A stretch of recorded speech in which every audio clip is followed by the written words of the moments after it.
প্রিয় দর্শক, বোট নেক গলা কিভাবে কাটিং এবং সেলাই করতে হয় জেনে নিন। এই গলা কাটিং করার জন্য 10 থেকে 11 ইঞ্চি একটি টিসি বক্র মাঝ বরাবর ভাঁজ দিয়ে আধা ইঞ্চি সেলাইয়ের কাপড়ের জন্য একটি মার্জিন দিয়ে নিতে হবে।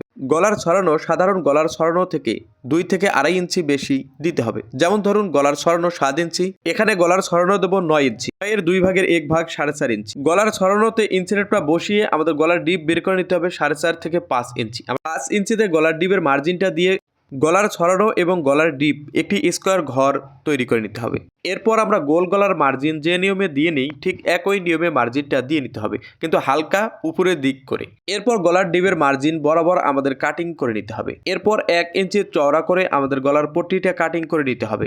পেজে নতুন হয়ে থাকলে অবশ্যই পেজটা ফলো করুন পরবর্তী ভিডিওগুলো দেখার জন্য। পেস্টিংটা একটি টুকরা কাপড়ে এই নিয়মে সুন্দর করে বসিয়ে নিতে হবে। এরপর বডির পার্টের সোজা দিকটা উপরের দিকে রেখে গলার পট্টিটা মাঝখানে আমাদের এই নিয়মে বসিয়ে নিতে হবে। 2 সাইডে কাঁধের কাপড় এক সমান রাখতে হবে এবং গলার মাঝের সেন্টারটা ঠিক রাখতে হবে এবং টিসি বক্রম থেকে 1 সুতা নিচ দিয়ে সেলাই দিয়ে গলার পট্টিটা আটকে নিতে হবে। এরপর বাড়তি 2 সুতা পরিমাণ সেলাইয়ের কাপড় রেখে বাড়তি কাপড়টা কাটিং করে নিতে হবে।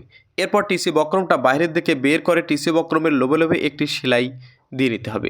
এবার টিসি বক্রমের গলার পট্টিটা আমাদেরকে উল্টা দিকে উল্টিয়ে আঙ্গুল দিয়ে ভালোভাবে ঘষে ঘষে গলার পট্টিটা বসিয়ে নিতে হবে। ভিডিওটা ভালো লাগলে শেয়ার করুন। ধন্যবাদ।